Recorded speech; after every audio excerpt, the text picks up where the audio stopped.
Graça e paz, Deus abençoe a todos.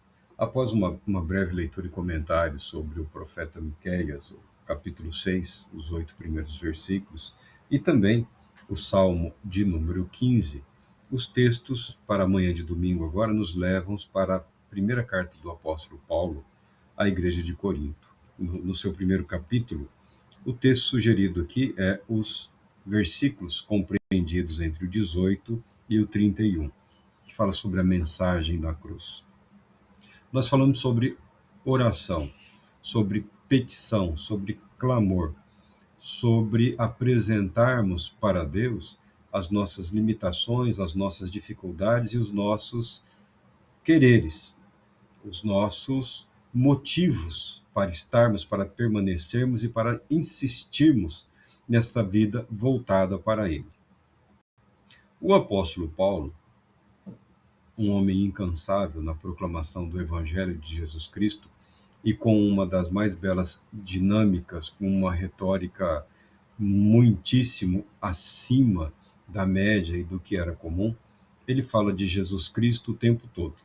E ele transmite a mensagem de Cristo Jesus o tempo todo. E ele está o tempo todo nos seus textos falando sobre Jesus Cristo. Torna-se uma leitura ricamente agradável quando você passa a compreender isso. Quando você deixa de lado essa ideia de filosofia, de teologia, tentando encaixar as palavras do apóstolo numa estrutura psicológica, filosófica ou teológica.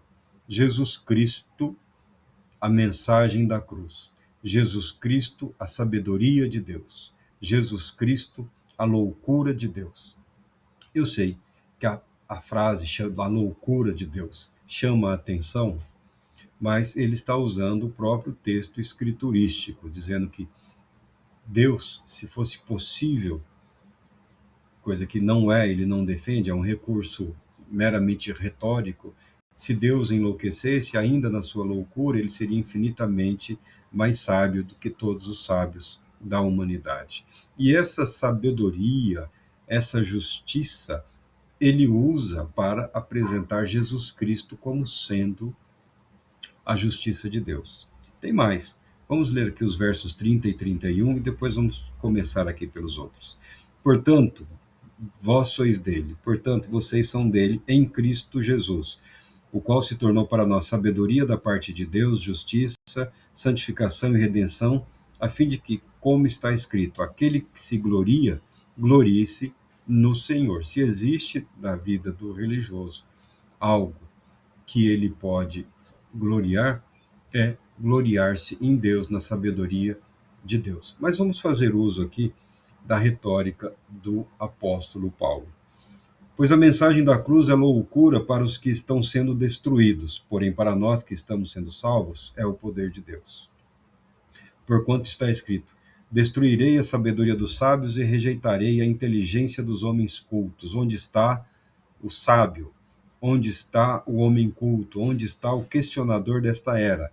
Acaso não tornou Deus completamente insensata a sabedoria do mundo, considerando que na sabedoria de Deus o mundo não o conheceu por meio da sabedoria humana? Foi do agrado de Deus salvar os que creem por intermédio da loucura da proclamação da sua mensagem. O apóstolo Paulo está usando todo esse vocabulário para falar de Jesus Cristo.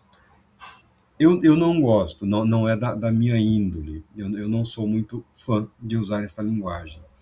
Mas, acomodando a nossa cultura, ao nosso vocabulário, diante de um mundo de interesses e interesseiros em todas as áreas, interesseiros na política, interesseiros na economia, interesseiros na religião, interesseiros espirituais, quando você fala de Deus, quando você fala de Cristo Jesus, quando você fala de uma vida voltada para Deus, a pessoa pode dizer de uma forma cínica e arrogante: e o que eu lucro com isso? Você lucra a eternidade. Você lucra as bênçãos do Deus Pai. Você lucra sendo transformado à imagem e semelhança do Criador, segundo a sua soberana e eterna vontade. Então, há motivos para a pessoa se interessar por esse Deus. Não gosto dessa expressão, não gosto dessa condução. Deus tem alguma fraqueza? Porque quando falamos de Deus santo, justo, maravilhoso, Deus rico em misericórdia, graça, poder, mas em justiça, em santidade, como diz lá o teólogo que eu sempre cito. Deus é espírito pessoal perfeitamente bom, que em santo amor cria e sustenta e governa todas as coisas. Deus, o criador do universo, Deus que é perfeito em sabedoria, Deus que é perfeito em justiça, Deus que é perfeito em santidade. Como eu vou me apresentar diante desse Deus tão santo, tão puro, tão justo, como a Bíblia declara, Deus é fogo consumidor. Não tem espaço, não tem margem para malandragem diante do Altíssimo. Esse Deus tem alguma fraqueza que possa ser explorada? Claro que eu estou contrariando aqui toda uma vida estudando. Tem Deus alguma fraqueza? Tem Deus um ponto fraco que pode, pelo ser humano, ser explorado? Usando a mensagem do apóstolo Paulo, essa retórica dele, sim, Deus tem um ponto fraco. Deus expôs, inclusive, esse ponto fraco. Deus se apresenta, de certa forma, disposto a ser alcançado, e ele criou em Cristo Jesus o que nós poderíamos entender como uma fraqueza, que o apóstolo Paulo chama de loucura, a loucura de Deus. Porque alguns, quando buscam compreender a pessoa bendita de Deus, muitas vezes acabam desenvolvendo uma persona ou uma personalidade arrogante e presunçosa, que busca desviar-se da justiça de Deus, da santidade de Deus, do pleno, absoluto e perfeito conhecimento de Deus, criando ou desenvolvendo uma personalidade religiosa que não corresponde à realidade de si mesmo, mas que supostamente é o ente santo apresentável diante de Deus, que é o orgulho, que é a soberba, na pior de todas as suas formas, na forma espiritual, né? Me falaram de um mestre espiritual do Oriente que ele afirma poder tirar a vida de qualquer um para quem ele fixar o olhar por mais de 2 segundos, né? É um tipo assim arrogante, extremamente vil, né? Que ele até assim anda de cabeça baixa, evita olhar para as pessoas, numa presunção de humildade, mas assim como se ele tivesse ajudando os outros. Olha que ponto chega a arrogância, a presunção. Claro que ninguém morreu, tá? Ninguém nunca morreu por ser observado por aquele cidadão por mais de 2 segundos. Fora uma série de outras coisas ridículas e bizarras que nós vemos aí, mundo afora. Em todos os credos, em todas as manifestações religiosas, no ambiente cristão, em todos os ambientes, tá bom? Não é só nesse, naquele ou naquele outro. Infelizmente, surge e se espalham pelo mundo afora. Mas em Cristo Jesus, você pode explorar, por assim dizer, esta fragilidade de Deus, essa disposição de Deus, que se revela na humanidade de Cristo Jesus, perfeitamente acessível a todos nós. Perfeitamente acessível a todos nós. E é disso que o apóstolo Paulo está falando. Não foi por um acaso o nascimento, a vida, e muito menos a morte por crucificação. Foi de propósito. Foi plano de Deus, foi propósito de Deus. Com que objetivo? De humilhar a arrogância, de humilhar a sabedoria humana, a arrogância e a vaidade da religiosidade humana. Templos majestosos existem no mundo há milhares de anos. Sacerdotes, sumos sacerdotes, sacerdotisas, vestes adornadas por ouro, pedras preciosas, isso nunca faltou na história da humanidade. Homens se apresentando como se dispusessem de uma íntima relação com Deus. Homens se apresentando como se fossem a voz de Deus entre os homens. Ele não é o porta-voz, ele não é aquele que foi chamado para ensinar, para proclamar, para pastorear, para abençoar. Não, ele é a voz de Deus, ele é a ira de Deus. Esses tipos sempre existiram. E esses tipos arrogantes e presunçosos sempre foram cultivados e aclamados pela humanidade, sim, Senhor. Infelizmente, nós seres humanos somos isso. Em determinados aspectos e em determinadas situações, quanto mais arrogante o sujeito, quanto mais presunçoso, mais aplaudido ele será. Deus, em Cristo Jesus, revela o que significa amar, o que significa priorizar o outro, ainda que esse outro não esteja em condições de estar na sua presença, na sua companhia. Isso a humanidade em relação a Deus. Então, Cristo Jesus, a mensagem da cruz, é a mensagem do poder de Deus.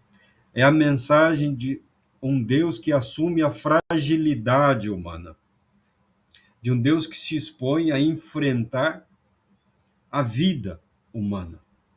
Um Deus que se dispõe a estar presente com o ser humano, não somente em termos de manifestações de poder ou de milagres, mas encarnado, feito homem, feito ser vivo, que precisa de alimento, que precisa de vestes, que sente cansaço, que sente dor, que sente fome e que sangra quando é ferido e sangra a ponto de enfrentar a morte.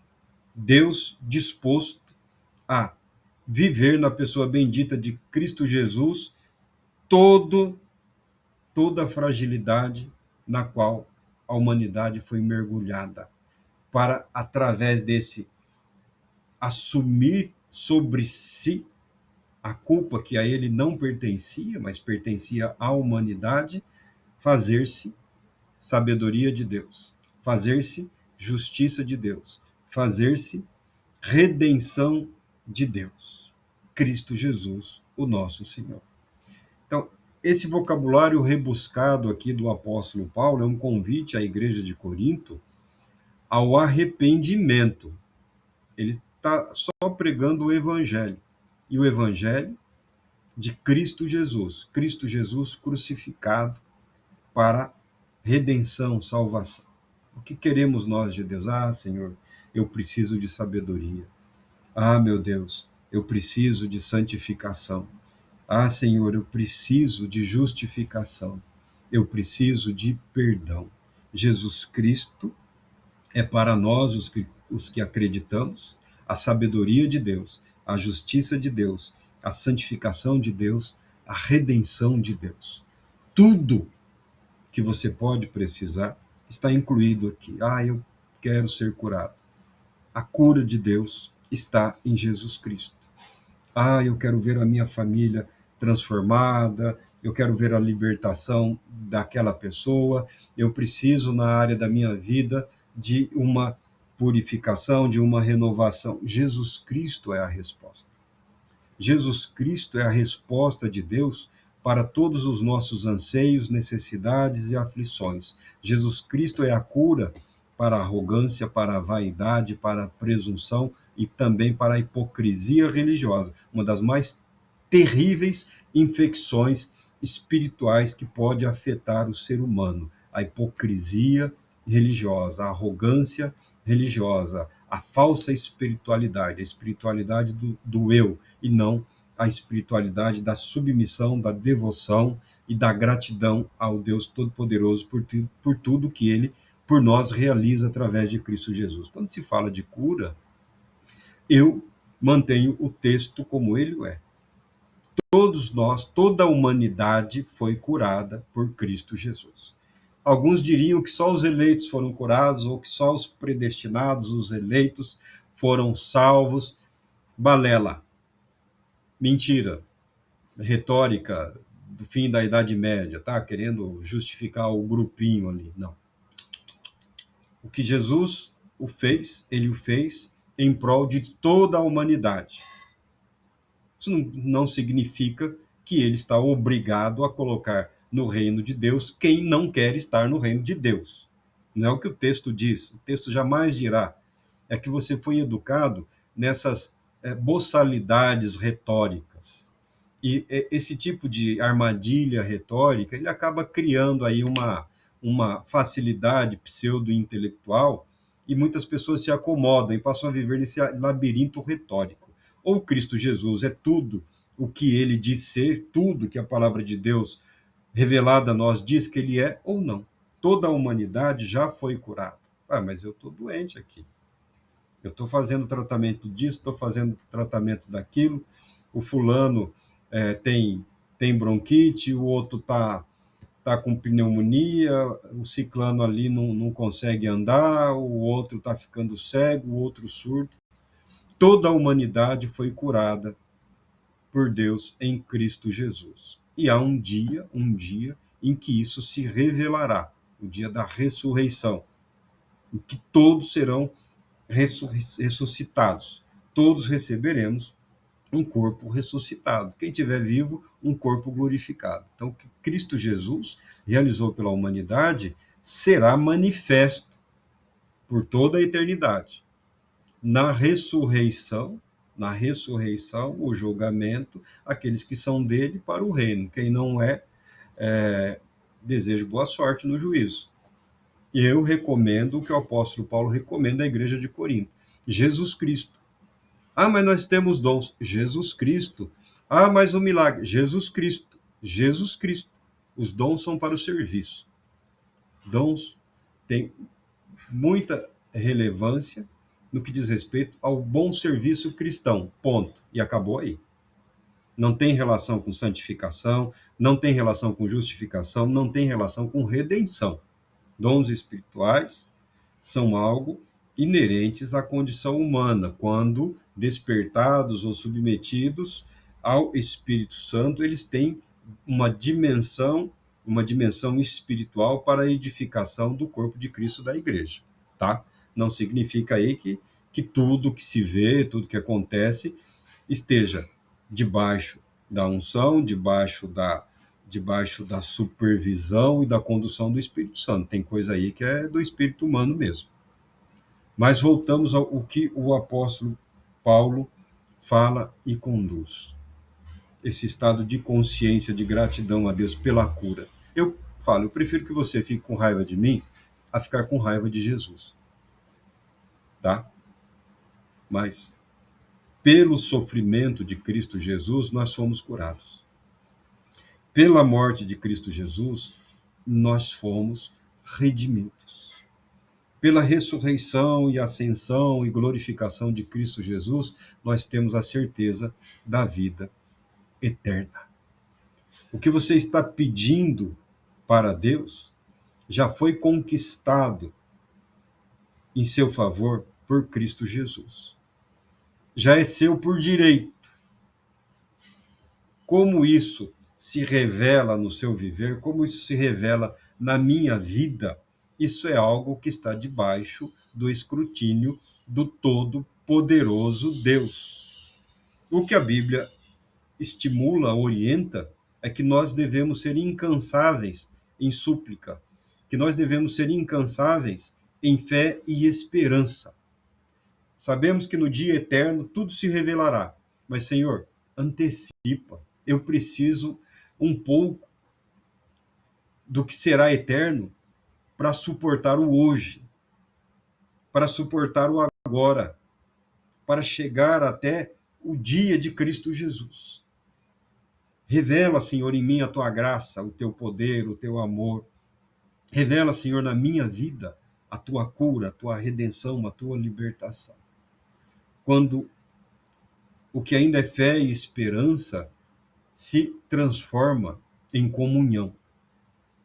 E nós crescemos em graça, crescemos em consciência, crescemos em amor e em gratidão a Deus. Em gratidão a Deus. A sua cura foi conquistada, a sua libertação, a sua salvação, a sua redenção.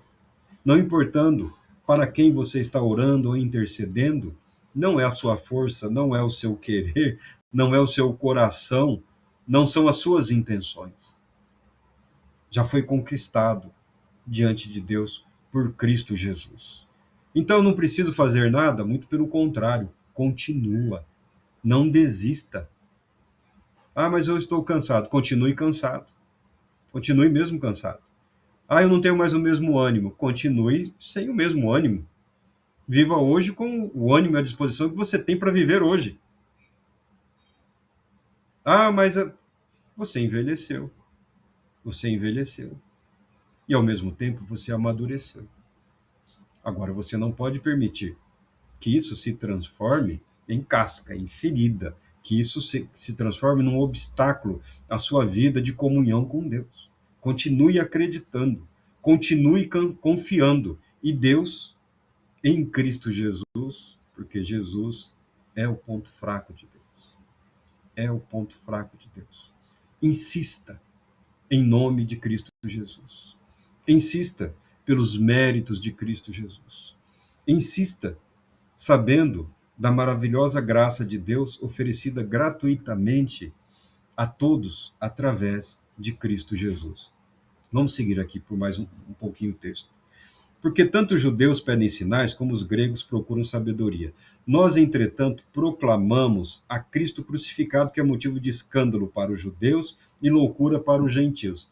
Duas categorias aqui de indivíduos. É comum isso, né? Você divide a humanidade em dois grupos. O apóstolo Paulo divide em três.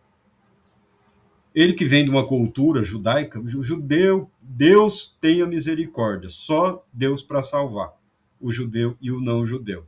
Mas o povo para pedir sinal. Tudo é sinal. Tudo é um sinal. Senhor, se é da tua vontade, mostra-me. Se é do teu querer, que o algodão, que a malha fique ensopado, Senhor, e a terra seca. Senhor, que o algodão fique seco e a terra.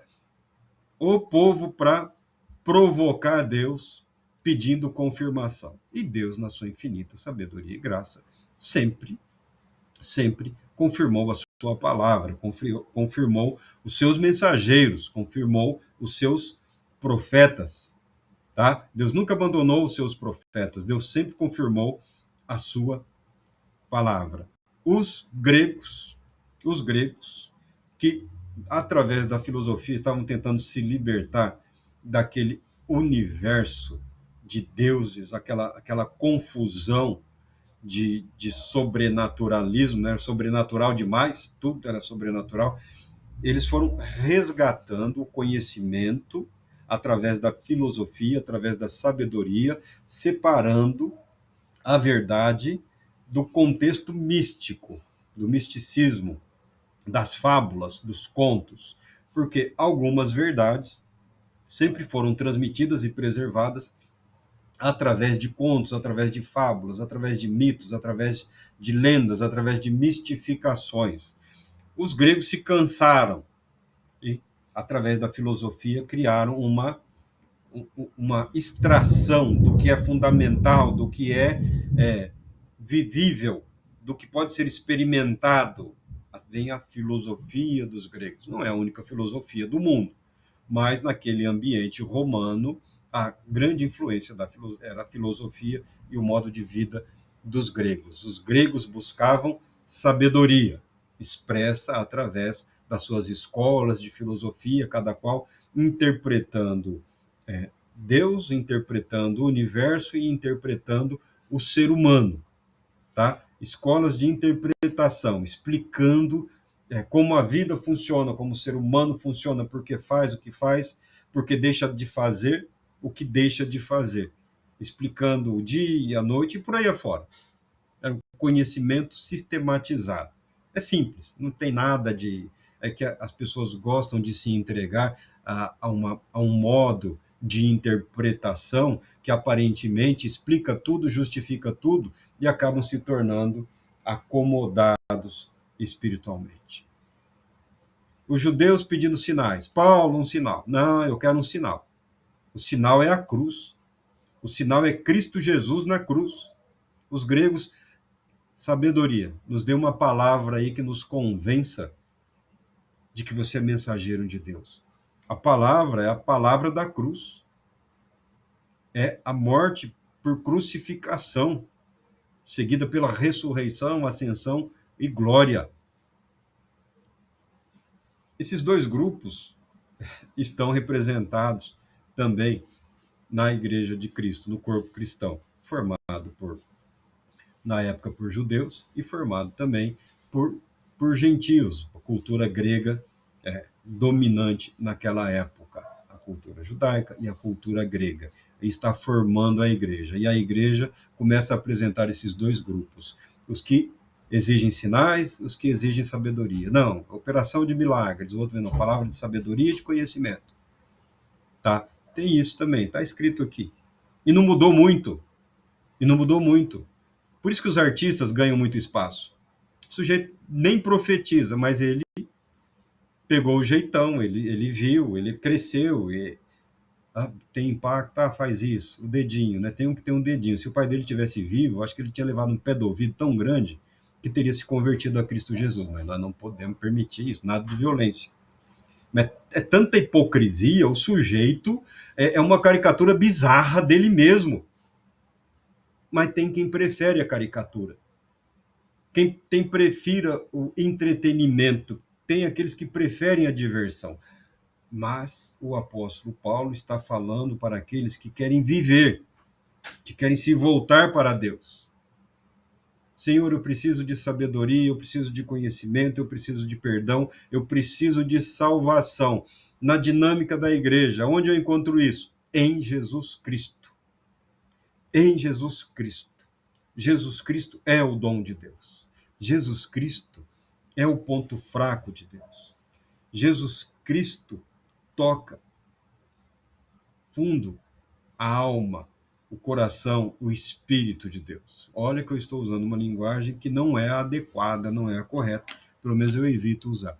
Mas é a linguagem que o apóstolo Paulo faz. A fraqueza de Deus. Tem algo que você quer de Deus? Peça em nome de Cristo Jesus. Deus Todo-Poderoso te abençoe.